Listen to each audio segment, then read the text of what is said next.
Madame, mademoiselle, messieurs, fidèles téléspectateurs, bienvenue dans Entretien avec, au cours de laquelle nous allons parler du changement de mentalité qui est devenu plus qu'un slogan partout à travers la capitale. Tout le monde parle du changement de mentalité. Et bref, la question reste à savoir comment procéder à changer la mentalité et quels sont les tactes stratégiques mis en place pour changer la mentalité et qui doit changer la mentalité et par quel canal pouvons-nous véhiculer le message sur le changement de mentalité.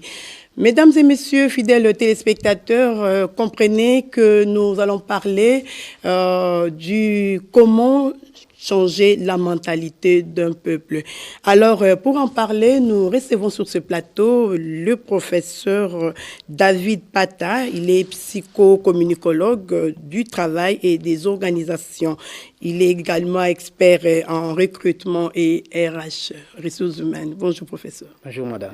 Bienvenue dans notre émission. Je vous en remercie. Voilà, professeur, je l'ai dit tantôt, vous êtes psychocommunicologue. Alors, qu'est-ce que nous devons comprendre par la mentalité? Donc, avant de parler de la mentalité, il faut donner son contenu pour faciliter la démarche de l'analyse. La mentalité est toute forme de pensée, des croyances et des sentiments qui incarnent la vision d'un peuple. Comme vous allez constater, la vision, c'est quoi? C'est la manière dont un peuple cherche à comprendre, à interpréter et à donner des significations lorsqu'il est devant des phénomènes ou devant des événements. Et donc, la mentalité, sous la coupe de la vision du monde, est subjective. Et c'est ainsi que, dans une approche de la problématique abordée, il est intéressant d'avoir ou d'analyser la mentalité sous la dimension comportementale qui est la réalité manifeste de la vision du monde. Bien, alors quels sont les différents types de mentalités que vous pouvez nous énumérer? Les différents types de mentalités relèvent des formes, n'est-ce pas, des composantes, mais maintenant de la dimension des comportements. Oui. Notamment, vous avez les connaissances, ce que les gens connaissent. Le penser, c'est que les gens croient par rapport à certaines réalités. Par exemple, vous allez constater aujourd'hui, par exemple, si vous allez sur le Facebook, tout le monde veut dire n'importe quoi sur quelqu'un ou des personnes qui ne maîtrisent pas. Il s'agit d'une forme de mentalité, mais qui est véhiculée par les moyens de connaissances, les moyens de penser. Vous avez également une mentalité sous la dimension sentimentale. Les affects, les émotions, le plaisir que les gens manifestent vis-à-vis d'autres personnes, vis-à-vis de certaines réalités. Vous avez par exemple des réticences, des aspects ethniques, n'est-ce pas? Les sentiments ethniques qui caractérisent les esprits ou les agirs de certaines personnes. Les tribalismes, etc., sont des formes effectivement de mentalité, mais sous la coupe sentimentale. Donc on donne plus, n'est-ce pas, d'intérêt, d'attachement aux choses que nous maîtrisons, qui sont de notre ressort que d'autres. Et vous avez également une autre coupe de mentalité, c'est sous la dimension de l'agir, c'est-à-dire des actes verbaux et non verbaux que les hommes posent vis-à-vis des autres. Ce sont là les trois grandes orientations, n'est-ce pas, qui peuvent nous permettre de regrouper toutes les formes de mentalité qui pourraient caractériser la vision du monde d'un peuple. Voilà. Alors, quels sont les tactes stratégiques pour changer la mentalité d'un peuple? Parce que tout le monde en parle. Hein? Comme je l'ai dit tantôt, on parle à la cité, dans des milieux studentins, tout le monde parle du changement des mentalités. Pour que ces pays changent, il faudrait commencer par changer la mentalité du peuple congolais. Alors, comment procéder à ces changements de mentalité, vous en tant que psychologue? Avant de chercher au changement, de répondre à la question du changement, la première démarche consiste à identifier le vrai problème lié aux mentalités qui sont réfutées. Donc, ce qu'on appelle les maux, les vices qui caractérisent la société. Voilà. C'est à partir, n'est-ce pas, de ces problèmes qu'il faut maintenant chercher à savoir, à les catégoriser sous les trois dimensions que nous avons relevées. Quels sont les vices qui relèvent des connaissances ou des pensées véhiculées par la majorité des gens, quels sont les mots ou les vices qui relèvent des aspects affectifs, quels sont les vices ou les mots qui relèvent, n'est-ce pas, des aspects liés à l'agir, aux actes, n'est-ce pas, communicationnels. Alors, donc, une fois identifié, il faut maintenant chercher à savoir quel est le programme qui convient ou quelles sont les actions à poser qui vont permettre effectivement de pouvoir résoudre le problème. Oui. C'est-à-dire de changer de personnes, des caps de la première étape pour les amener à la deuxième étape. Alors, donc, parmi effectivement les actions à mener à ces niveaux, il faut mettre sur pied un plan de communication. Oui. Le plan de communication doit inventorier, n'est-ce pas, les différents messages qui doivent, n'est-ce pas, être en lien avec les 3 dimensions, c'est-à-dire les connaissances, les affects et également l'agir. Il faut également choisir, n'est-ce pas, les canaux, les canaux ou les moyens de communication, n'est-ce pas, de masse, qui conviennent, n'est-ce pas, pour chaque type de message et chaque type de cible. Et professeur, pensez-vous que jusque-là, nous n'avons pas encore identifié, parce que ça fait un bail qu'on parle du changement des mentalités. À ce stade où nous sommes, quel est l'élément clé pour changer la mentalité? L'élément clé du peuple congolais que nous sommes, oui. Il s'agit d'une action toujours non programmée, mais qui est toujours vulgarisée. Quand vous allez effectivement vérifier les différentes actions de mentalité menées, vous allez vous rendre bien compte qu'il n'y a pas un document qui présente de manière systématique, comme nous sommes en train de le dire. C'est-à-dire les documents d'action qui doivent piloter le processus doivent prévoir les différentes étapes, comme je l'ai dit.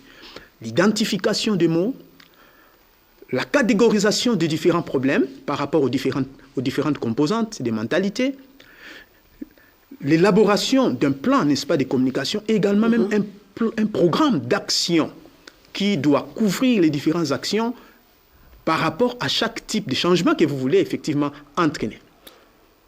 Oui, quels sont les acteurs du changement des mentalités qui sont censés, oui. Exactement, les acteurs du changement des mentalités, premièrement, il y a les gouvernements, parce qu'aucun programme de mentalité peut être mené sans le gouvernement. Je vous donne un cas concret. À l'époque, au début, n'est-ce pas, du 19e siècle, les toilettes n'étaient pas encore intégrées dans les maisons. Il n'y avait que des toilettes publiques en Europe qui ont été, effectivement, qui existaient. Après, avec les intempéries, ils ont estimé qu'il fallait intégrer les toilettes au niveau des maisons. Ce qui suppose qu'il fallait augmenter le niveau de vigilance, même de la propreté.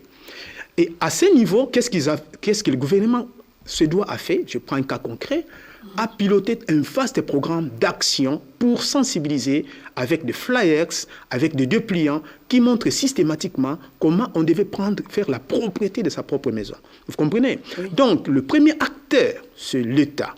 Et l'État, à quel niveau? C'est au niveau, n'est-ce pas, du ministère des tutelles qui, en principe, qui s'occupe de la culture, peut-être, et art. Bon, avec la diversité, n'est-ce pas, des ministères que nous avons, ça devient difficile.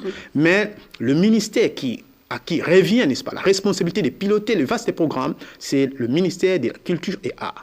Alors, donc, vous allez comprendre déjà que quand vous avez l'État est représenté par le ministère et l'État va s'appuyer, n'est-ce pas, sur des partenaires sociaux, notamment les ONG, etc. Ce sont ces gens-là qui vont venir appuyer. Et vous avez les récepteurs. Les récepteurs, c'est qui? C'est la population. Et la population est caractérisée par, n'est-ce pas, plusieurs variables. N'est-ce pas? Notamment, vous avez les provinces, vous avez les Quinois, vous avez les Congo central, etc. Et tout groupe social a ses caractéristiques. C'est ainsi, vous entendrez parler des fois en pas de quinoiserie, les Quinois, les Louchois, les Nikongo, etc. Tous ces gens, n'est-ce pas, devaient être pris dans leur singularité, dans leur spécificité, pour adapter un programme concret, n'est-ce pas, qui s'accorde le plus aux problèmes, n'est-ce pas, auxquels ils sont exposés.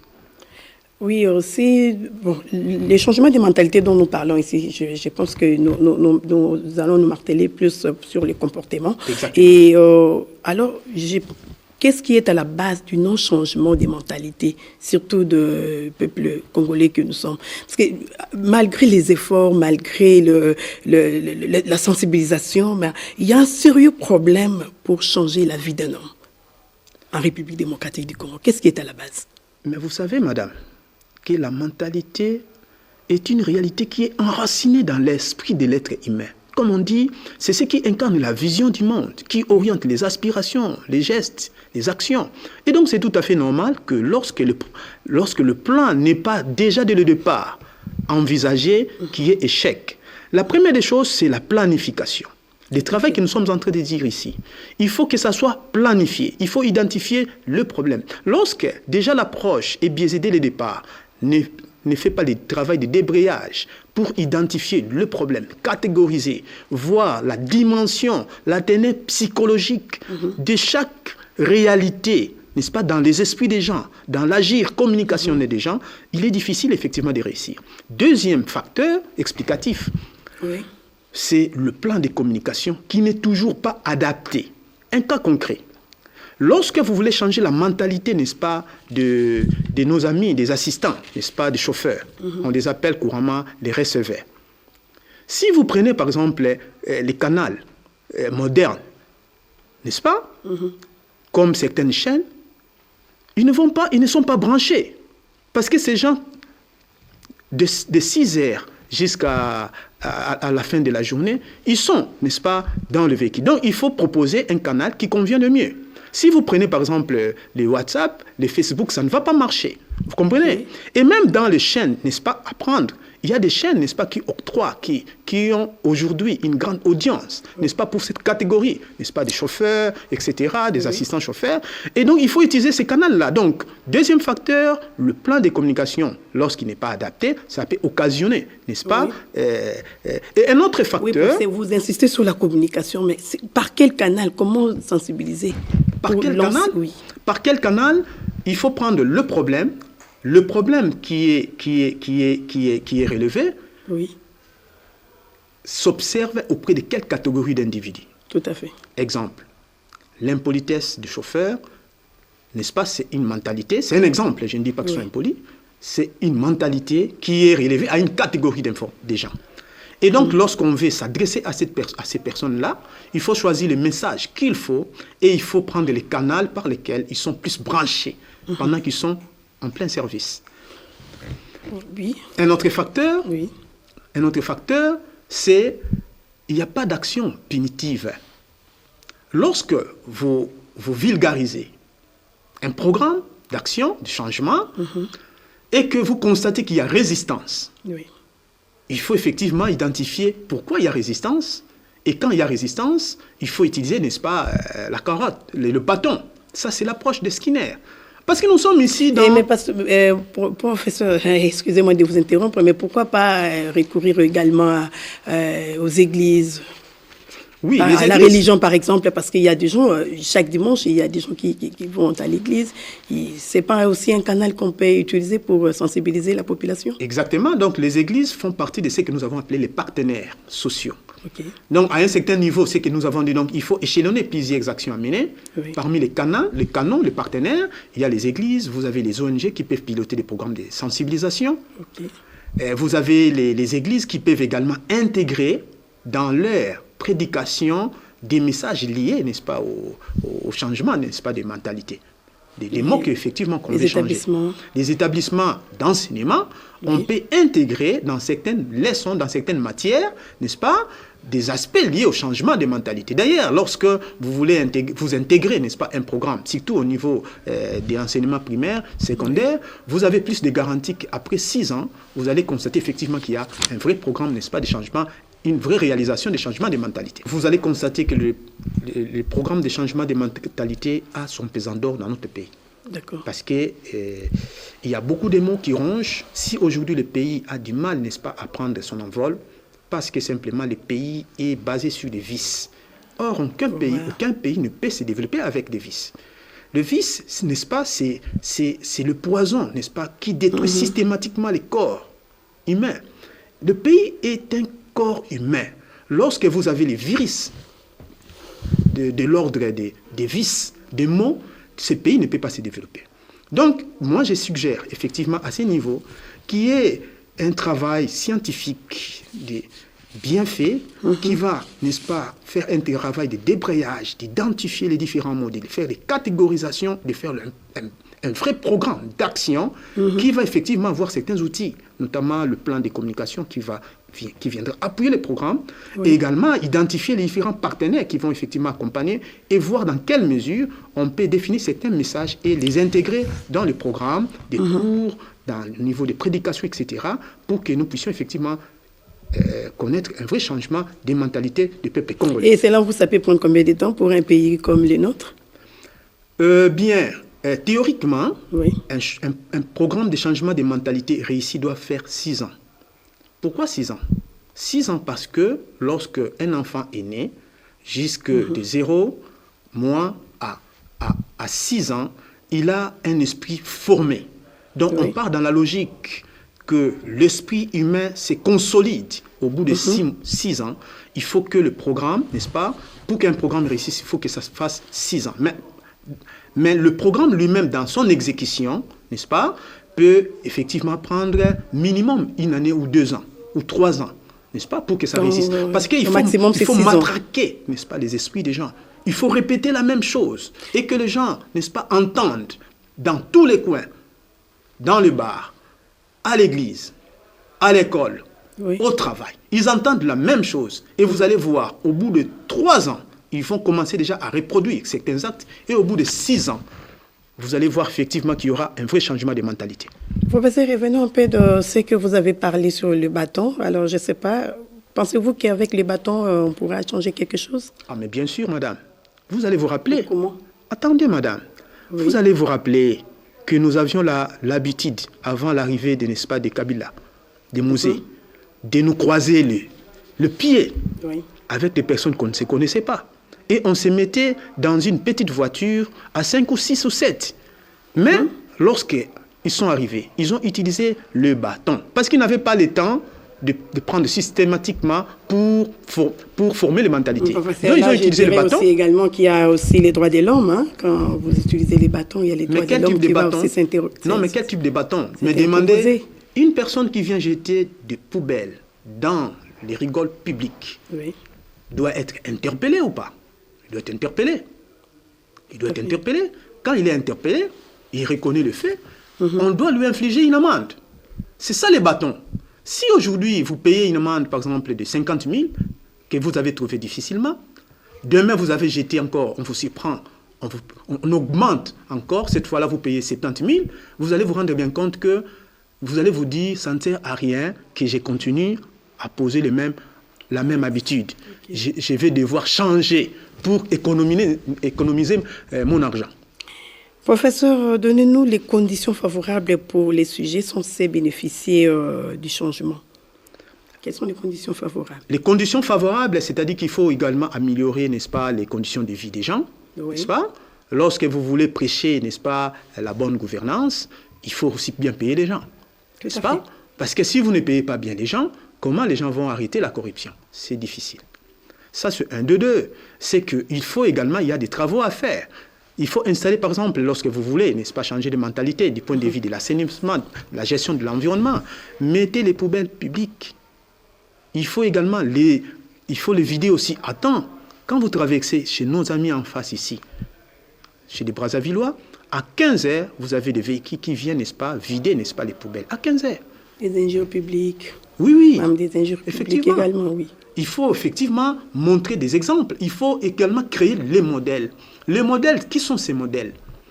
Le modèle, vous avez les dirigeants, les hommes politiques, qui doivent, n'est-ce pas, devenir des modèles dans la société. Les politiciens, les musiciens, les enseignants, ils doivent devenir des modèles. Parce que vous savez, madame, il y a un autre processus, n'est-ce pas, d'apprentissage qu'on appelle l'approche vicariante. Ça signifie que les gens apprennent des comportements de personnes qu'ils estiment être des personnes, n'est-ce pas, de référence. Donc, lorsque vous avez des personnes que j'ai citées, des politiciens, des dirigeants, des hommes politiques, tous ces gens-là, des enseignants, etc., qui se comportent bien, vous allez voir que la masse va petit à petit commencer à reproduire le même type de comportement qu'ils affichent. Mais lorsque la tête est pourrie, imaginez la suite, madame. Si je vous ai bien compris, donc vous espérez au changement un jour dans ce pays? J'espère effectivement au changement, mais un changement programmé. Ce n'est pas un changement spontané. Tout à fait. Professeur, revenons un peu sur SODECO. C'est quoi SODECO? J'aimerais que vous puissiez expliquer à nos téléspectateurs, parce que vous avez dit que vous êtes expert en recrutement. Alors, en quelques mots, qu'est-ce que nous devons comprendre par SODECO? La SODECO, c'est une entreprise privée de placement qui a plus de 20 ans d'existence. Nous sommes parmi, effectivement, les filles aînées, n'est-ce pas, des entreprises de sous-traitance dans notre pays. Et nous avons une compétence internationale pour avoir travaillé avec les organismes internationaux et appuyer, n'est-ce pas, les structures, n'est-ce pas, des réformes, n'est-ce pas, avec les financements des bailleurs de fonds. Et nous travaillons également avec les privés. Nous faisons exactement des travaux, n'est-ce pas, des renforcements, n'est-ce pas, du capital humain en termes de gestion d'intérim, de recrutement, de sélection et de formation. Nous avons, par exemple, déjà piloté des programmes, accompagnés, par exemple, le recrutement de 1000 jeunes, n'est-ce pas, de la fonction publique. Et nous avons fait ça, puisque vous parlez des changements de mentalité, avec objectivité et impartialité. Les jours où vous avez l'occasion, n'est-ce pas, allez chercher le 1000 jeunes qui ont été recrutés récemment, ils vont vous dire la manière dont nous avons fait preuve, n'est-ce pas, de l'aspect lié au changement de mentalité. Et qu'est-ce que vous avez déjà fait concrètement sur le changement des mentalités? Parce que vous avez dit que vous existez depuis... il y a 20 ans que vous existez. Alors, qu'est-ce que vous avez déjà fait de concret? Concrètement, en termes de changement de mentalité, nous faisons un travail, n'est-ce pas, lorsqu'on nous demande de faire un travail, on le fait avec impartialité. Donc, comment vous vous limitez au recrutement? On le fait avec objectivité au niveau des recrutements et au niveau de gestion des ressources humaines, même également au niveau de l'intérim.